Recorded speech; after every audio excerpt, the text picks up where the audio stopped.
Hello everyone. तो आज हम लोग बात करने वाले हैं मैट्रिक्स एंड अलजेब्रा पेपर में।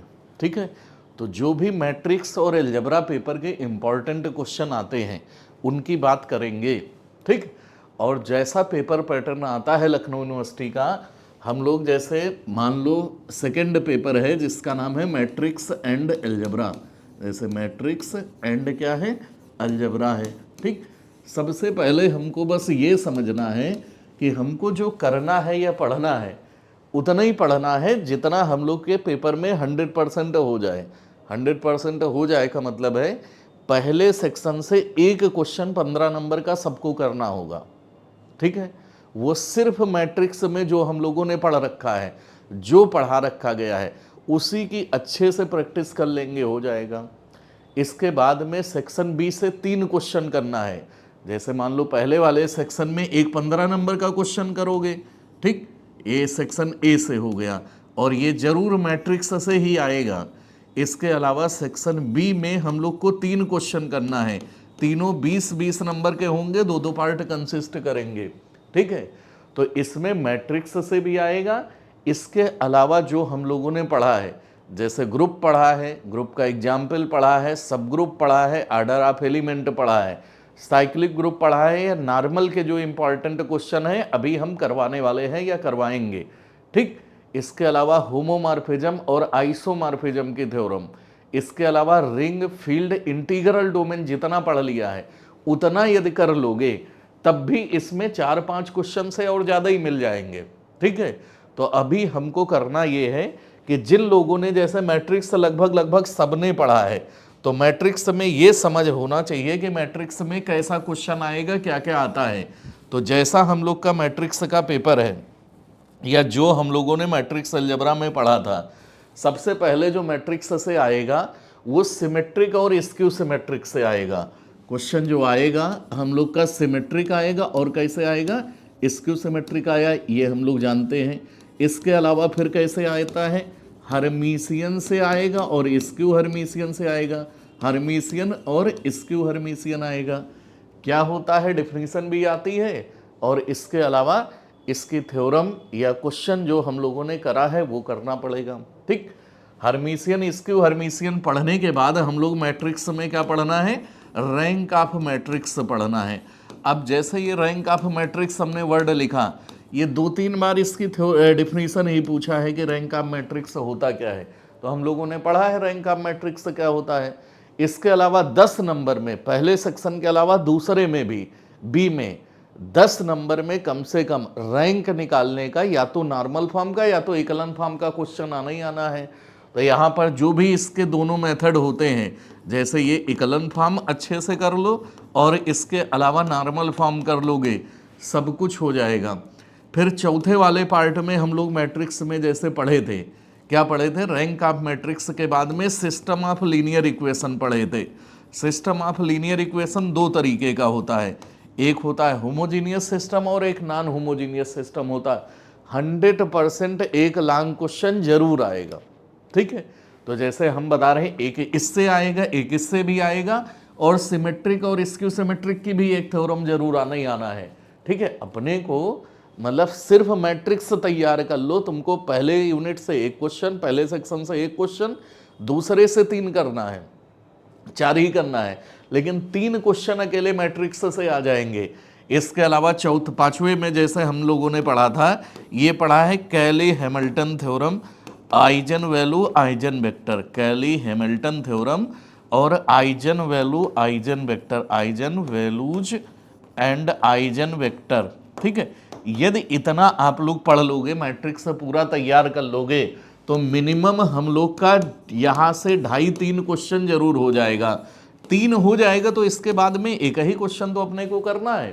ठीक, एक क्वेश्चन करने का मतलब है जैसे हम पहली यूनिट के बाद दूसरी यूनिट पे जाएंगे, तो जो भी हम लोगों ने ग्रुप में पढ़ रखा है, ग्रुप की प्रॉपर्टीज पढ़ रखा है, इसके अलावा एग्जाम्पल पढ़वाए हर बार आते हैं, वही एग्जाम्पल कि nth root of unity show करो मल्टीप्लीकेटिव अबेलियन ग्रुप बनाता है, या एडिशन मॉडुलो 5 के रिस्पेक्ट में 5 एलिमेंट दिया है 0 1 2 3 4 तक का, ये कहेगा कम्यूटेटिव ग्रुप या अबेलियन ग्रुप बनाता है, या 1 लिखा होगा, i लिखा होगा, -1 लिखा होगा, -i लिखा होगा, कहेगा शो करो ये मल्टीप्लिकेटिव अबेलियन ग्रुप है। ठीक है, तो यहाँ ग्रुप पढ़ना है, उसके एग्जाम्पल पढ़ना है और प्रॉपर्टीज आप ग्रुप पढ़ लेना है। ठीक, ये हो गया। इसके बाद में हम लोगों ने जैसे सब ग्रुप पढ़ा है, तो सब ग्रुप की एक बहुत इंपॉर्टेंट थ्योरम होती है, a non empty subset H is said to be sub group of G। ठीक है, if for all a B belong to H, तो ए कंपोजिशन बी इनवर्स भी H में बिलोंग करे। ये हर बार आती है, जैसे ये आती होगी तो हमसे हो जाएगा। इसके अलावा इंटरसेक्शन ऑफ टू सब ग्रुप इज आल्सो सब ग्रुप, यही बार बार आता है, किसी साल का पेपर देखोगे घुमा फिरा के यही मिलेगा।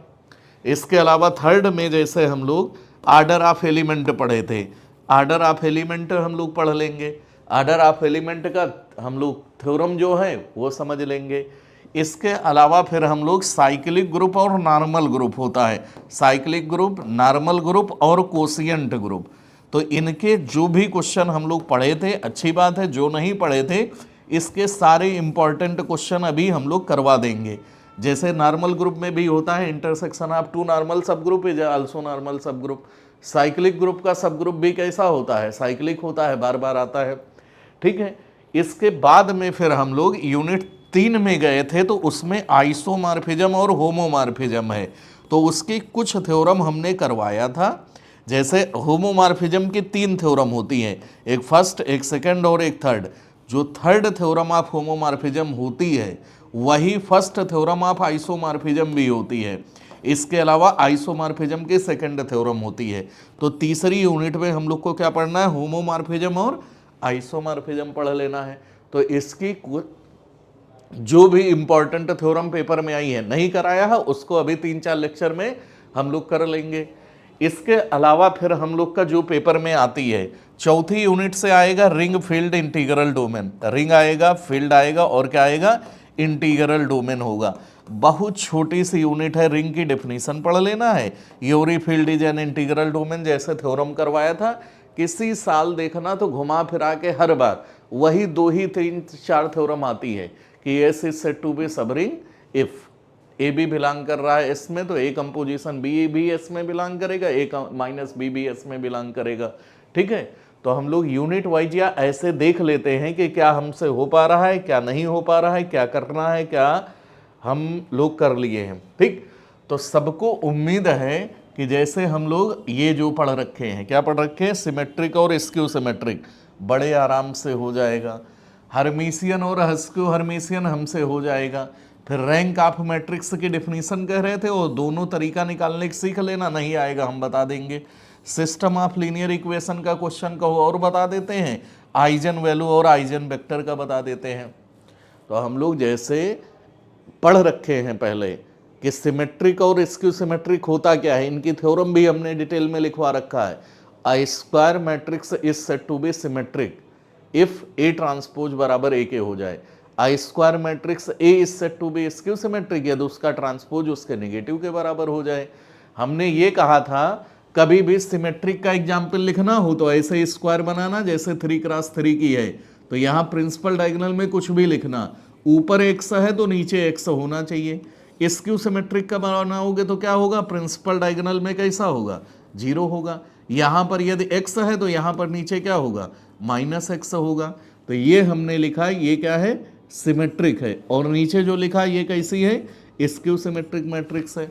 मतलब यहाँ पर 1 है तो यहाँ -1 होगा, यहाँ -2 है तो यहाँ +2 होगा। ये सब हम लोग जानते हैं, ये सिमेट्रिक है और ये कैसी है, स्क्यू सिमेट्रिक। इसके अलावा हम लोगों ने तमाम थ्योरम पढ़ा है, जैसे ए कोई स्क्वायर मैट्रिक्स है, इसका ट्रांसपोज ऐड करोगे जो बनेगी वो सिमेट्रिक बनेगी, इसका ट्रांसपोज माइनस करोगे जो बनेगी वो कैसी बनेगी, स्क्यू सिमेट्रिक बनेगी। हर स्क्वायर मैट्रिक्स को सिमेट्रिक मैट्रिक्स और स्क्यू सिमेट्रिक मैट्रिक्स के सम के फॉर्म में लिख सकते हैं। बड़ी इंपॉर्टेंट थ्योरम है। इसी में लगे हाथ एक क्वेश्चन लिख देगा, यहाँ पे 3x3 की मैट्रिक्स लिख देगा, कहेगा सिमेट्रिक और स्क्यू सिमेट्रिक में ब्रेक करो, यही क्वेश्चन 10 नंबर का आ जाएगा। ठीक है, तो यहाँ पर जैसे हम लोगों ने ये प्रूफ भी किया था, क्या किया था, proof that each element of skew symmetric each element of principal diagonal in skew symmetric matrix must be कैसा होगा, 0 होगा। ठीक है, इसके अलावा जैसे मान लो हम लोग ऐसे ही हर्मिशियन स्क्यू हर्मिशियन एकदम सिमेट्रिक स्क्यू सिमेट्रिक जैसा ही होता है। जैसे यहाँ पे क्वेश्चन या थ्योरम मान लो हम लोग लिख लेते हैं ऐसे, जैसे हम अभी बोल रहे हैं prove that each element of principal diagonal, each element of principal diagonal in skew symmetric skew Hermitian matrix. ठीक है, ये कहता है मस्ट बी कैसा होगा, ठीक है, रियल होगा। Prove that each element of, ठीक है, यहां पर हर्मिशियन मैट्रिक्स होगा तो रियल होगा, और यदि स्क्यू हर्मिशियन होगा तो ये आइदर जीरो होगा और प्योरली इमेजिनरी होगा। तो मान लो हम लोग हर्मिशियन वाला ही प्रूव कर लेते हैं। Prove that each element of principal diagonal in Hermitian matrix, ये कह रहा है मस्ट बी कैसा होगा, रियल होगा। ठीक, तो ये थ्योरम हो गई। जैसे हर्मिशियन का एग्जाम्पल लिखोगे तो प्रिंसिपल डायगोनल में रियल होना चाहिए, स्क्यू हर्मिशियन का लिखोगे तो जीरो होगा या तो फिर कैसा होगा, इमेजिनरी होगा। ठीक, उसमें क्या होगा, नीचे कॉन्जुगेट होगा, इसमें क्या होगा, स्क्यू हर्मिशियन में कॉन्जुगेट का निगेटिव होगा। ये सब हम लोग जब हर्मिशियन और स्क्यू हर्मिशियन पढ़े हैं सब लिख रखे हैं। तो यहां पर लिख लिया let A be a Hermitian matrix. यहां ए कैसी है, हर्मिशियन मैट्रिक्स है। तो ए हर्मिशियन मैट्रिक्स है तो इसका मतलब है ए बराबर किसके होगा, ए ट्रांजुगेट के होगा। तो ट्रांजुगेट भाई क्या होता है, ये होता है कॉन्जुगेट का ट्रांसपोज, ऐसे कॉन्जुगेट का ट्रांसपोज। ठीक, तो यहाँ पर जैसे हम लोग इसकी जगह पर ए आई आई लिख लिया जाए, यहाँ पर जैसे हम लोग मैट्रिक्स ए को क्या लिख लें, ए आई जे लिख लें, और इसकी जगह पर क्या लिख लें, ए जे आई, ठीक है, का कॉन्जुगेट की बात कर रहे हैं। क्या बात कर रहे हैं, के कॉन्जुगेट की बात कर रहे हैं।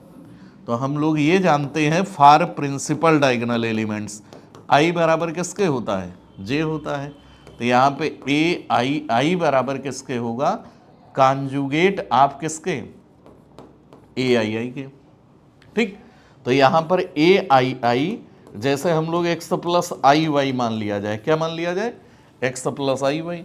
तो यहाँ एक्स प्लस आई वाई लिखोगे इक्वल टू में कैसे होगा, यहाँ पे एक्स प्लस आई वाई का कॉन्जुगेट लिख दिया जाए तो यहाँ पे एक्स माइनस कैसा हो गया, आई वाई। ठीक, एक्स एक्स कैंसिल हो गया तो यहाँ पर हम लोग को मिल गया 2i y इक्वल टू 0। तो यहाँ पर जो भी मैट्रिक्स हो, जो भी एलिमेंट होगा उसका y 0 होगा। y 0 होने का मतलब जो भी y यदि 0 होगा, वेन ऐसे लिखेंगे y 0 होगा तो प्रिंसिपल डायगोनल का जो एलिमेंट होगा वो x प्लस आई 0 जैसा होगा। इसको कहते हैं प्योरली रियल। यहाँ पे लिख देंगे देयरफॉर, ठीक है, principal diagonal element will be कैसा, विल बी प्योरली रियल। ठीक, तो हेंस हम लोगों ने प्रूफ कर लिया, क्या प्रूफ कर लिया, each element of principal diagonal in Hermitian matrix must be कैसा है, रियल है। तो हम लोगों ने डिटेल में Hermitian, skew Hermitian, symmetric, skew symmetric पढ़ रखा है। यदि ए बी सिमेट्रिक है तो ए प्लस बी भी सिमेट्रिक होगा, पढ़े हैं। ए बी सिमेट्रिक है तो A B plus B A भी सिमेट्रिक होगा। ए बी यदि सिमेट्रिक है तो A B minus B A skew symmetric होगा। ये सारी थ्योरम देख लेना, यही सब आती हैं, किसी साल का पेपर देखना यही आएगी। ठीक है, अच्छा, जैसे हम लोग मान लो मैट्रिक्स में सिमेट्रिक स्क्यू सिमेट्रिक पढ़ लेते हैं, उसके तुरंत बाद हम लोग रैंक वाला चैप्टर आता है, और रैंक चैप्टर में सबसे पहले हमसे यही पूछेगा, क्या पूछेगा कि डिफाइन रैंक ऑफ मैट्रिक्स। ठीक, ये रैंक ऑफ मैट्रिक्स का क्वेश्चन अपने जब पेपर देखोगे तो कम से कम 5-7 बार आया है। ठीक, अब ये अपने से सोचना है कि हम सर ने तो लिखवाया था रैंक ऑफ मैट्रिक्स क्या होता है, हमको आती है कि नहीं आता है। पेपर वाले दिन आएगा डिफाइन रैंक ऑफ मैट्रिक्स। तो रैंक ऑफ मैट्रिक्स का मतलब जैसा हम लोगों ने बात किया था कि रैंक कुछ नहीं होता है, रैंक क्या होता है, नंबर ही तो होता है। रैंक क्या होता है, नंबर होता है। या तो रैंक क्या होगा, 1 होगा, 2 होगा, 3 होगा, 4 होगा, मतलब कोई नेचुरल नंबर होगा। रैंक 2 है तो इसका मतलब है मैट्रिक्स में 2 आर्डर का डिटर्मिनेंट मिलेगा जो नॉन जीरो होगा, उससे हर बड़े आर्डर का डिटर्मिनेंट जरूर जीरो होगा। नल मैट्रिक्स की रैंक जीरो होती है। ठीक है, तो रैंक ऑफ मैट्रिक्स की जिसको डिफिनीशन समझना है तो हम लोग ये पहले ऐसे लिख चुके हैं, रैंक ऑफ मैट्रिक्स की डिफिनीशन क्या होती, a number R is said to be rank of matrix, said to be rank of matrix, rank of matrix, a number R is said to be rank of matrix if, पहले वाले point में है there exist at least one minor, minor मतलब matrix का छोटा part, of order R which is not zero, and all minor greater than order R. ठीक है, and all minor greater than order R, मतलब यदि rank are है तो इससे बड़े का जितना भी डिटर्मिनेंट बनेगा, R plus one order, R plus two, R plus three, किसी भी ऑर्डर का बना तो वो मस्ट भी क्या होगा, जीरो होगा। ठीक है, रैंक एक नंबर है, आर है, आर मतलब कुछ भी, 3 है तो 3 ऑर्डर का डिटर्मिनेंट नॉन जीरो होगा, उसके बड़े ऑर्डर का हर डिटर्मिनेंट कैसा होगा, जीरो। तो पेपर वाले दिन क्या लिखोगे रैंक की definition, a number R is said to be rank of matrix A if, पहला point, there exist at least one minor, minor मतलब मैट्रिक्स के अंदर जो डिटर्मिनेंट बने, ऑर्डर आर का बनेगा जो नॉन जीरो होगा, और आर से बड़े ऑर्डर वाले सब जीरो होंगे। ठीक है, और it is represented by, it is represented by, या रैंक को हम लोग ऐसे रिप्रेजेंट करते हैं, कैसे रिप्रेजेंट करते हो कि रैंक ऑफ मैट्रिक्स ए बराबर किसकी होगी, आर की होगी। हमने नोट करके जब पढ़ाया है ये भी लिखवाया है कि केवल नल मैट्रिक्स की रैंक जीरो होती है और आइडेंटिटी मैट्रिक्स की रैंक उसके ऑर्डर के बराबर होती है, बाकी सारी मैट्रिक्स की रैंक नेचुरल नंबर के बराबर होगी, 1 होगी, 2 होगी, 3 होगी, कुछ भी होगी। ठीक, तो यहां पर जैसे कोई कहता है हमसे कि इस मैट्रिक्स की, ए मैट्रिक्स है, इसकी रैंक 2 है, यहां मान लो 3 क्रॉस 3 है, कुछ भी है, जो भी है, तो यहां पर इसका मतलब यही होता है कि ऑर्डर 2 का डिटर्मिनेंट बनेगा जो नॉन जीरो होगा, इससे बड़े ऑर्डर का सारे डिटर्मिनेंट कैसे, जीरो होंगे। ठीक, अब इसमें एक क्वेश्चन आएगा रैंक निकालने का, तो रैंक निकालने के 2 मेथड बनाए गए हैं। पहला वाला जो मेथड है इसका नाम होता है इकलन, इचलन लिखा जाता है, इसको पढ़ते हैं इकलन फॉर्म। दूसरा वाला भाई क्या पढ़े हो, दूसरा वाला सर पढ़े हैं नॉर्मल फॉर्म। ठीक है, तो यहाँ पे नॉर्मल फॉर्म का मतलब और इकलन फॉर्म का मतलब समझ लो, जीरो ही तो बनाना है by using elementary row transformation. नहीं पढ़े हो तो वीडियो देख लो, सब समझ जाओगे। ठीक, इकलन फॉर्म में देखो जरा क्या बताया था हम लोगों ने, हमने कहा था कोई भी मैट्रिक्स है यदि उसमें 0 रोज हैं तो बॉटम में होना चाहिए, और जैसे जैसे हम लोग कैसा बढ़े, नीचे बढ़े, तो number of zeros before non zero element बढ़ना चाहिए। जैसे मतलब यहाँ 1 0 है, यहाँ पे 2, यहाँ पे 3, ऐसे बढ़ते चला जाना चाहिए। तो कहने का मतलब यदि मैट्रिक्स अपर ट्रायंगुलर बन गई तो वो इकलन फॉर्म में आ जाती है। जब इकलन फॉर्म में आ जाती है तो जितनी नॉन जीरो रोज होती हैं वही रैंक होती है। तो हमारे पेपर में आएगा find rank of matrix by reducing in echelon form. सही है, हम लोग एलिमेंट्री ट्रांसफॉर्मेशन सीख रखे हैं, क्या होता है एलिमेंट्री रो ट्रांसफॉर्मेशन का मतलब होता है इंटरचेंजिंग ऑफ रो, या स्केलिंग ऑफ रो का मतलब है नॉन जीरो नंबर से किसी रो को मल्टीप्लाई करना। कंबाइनिंग का मतलब हमने सिखाया था कि किसी रो में किसी नॉन नंबर से मल्टीप्लाई करके ऐड या सब्सट्रैक्ट कर दो। ठीक, नॉर्मल फॉर्म का मतलब क्या है, नॉर्मल फॉर्म का मतलब है यहाँ पे आइडेंटिटी मैट्रिक्स और इधर इधर जीरो बना देंगे, या यहाँ पर ऐसे आइडेंटिटी मैट्रिक्स, यहाँ पे जीरो, यहाँ पर जीरो बना देंगे। ऐसे ही क्या होगा, ऊपर हो सकता है सारे जगह जीरो आ जाए, यहाँ पे आइडेंटिटी मैट्रिक्स, तो जितने ऑर्डर की आइडेंटिटी मैट्रिक्स आएगी वही रैंक आएगी। ये सब नॉर्मल फॉर्म कहलाते हैं। नॉर्मल फॉर्म का मतलब आइडेंटिटी मैट्रिक्स बने, बाकी सारा जीरो। ठीक है, तो जितने ऑर्डर की आइडेंटिटी मैट्रिक्स, इसको मतलब ठीक है, नॉर्मल फॉर्म में रिड्यूस करने के लिए रो और कॉलम दोनों लगाते हैं। इसमें या तो रो लगाते हैं और या तो क्या लगाते हैं, कॉलम। इसके हम लोगों ने क्वेश्चन कर रखा है। ठीक है, इसके बाद में हम लोग सिस्टम ऑफ लीनियर इक्वेशन पढ़ रखे हैं बाय यूजिंग एलिमेंट्री ट्रांसफॉर्मेशन। बहुत आता है, हर बार आएगा, ठीक है। जैसे मान लो सिस्टम ऑफ लीनियर इक्वेशन का हम लोग क्वेश्चन ही कर लिया जाता है, और क्वेश्चन जैसे वो हम लिखते हैं जो बहुत बार पेपर में आया है। क्वेश्चन में जैसे ये लिखा है, investigate for what value of lambda and mu system of linear equation. जैसे यहाँ पे इक्वेशन है x plus Y plus Z बराबर 6, x प्लस कितना 2y प्लस 3z बराबर 10, ठीक है। यहाँ पर x plus 2y plus lambda Z बराबर म्यू, ठीक। कह रहा है for what value of lambda and mu. पहले वाले में system of linear equation has unique solution, कह रहा है लैम्डा म्यू क्या लिया जाए कि यूनिक सोल्यूशन होगा। दूसरे में have infinite solution, infinite solution. और तीसरे में कह रहा है has no solution, has no solution, ये मतलब इनकंसिस्टेंट होगा। तो कह रहा है लैम्डा म्यू के तीनों ऐसा केस लिखो कब इनका सोल्यूशन होगा कब नहीं होगा, ठीक।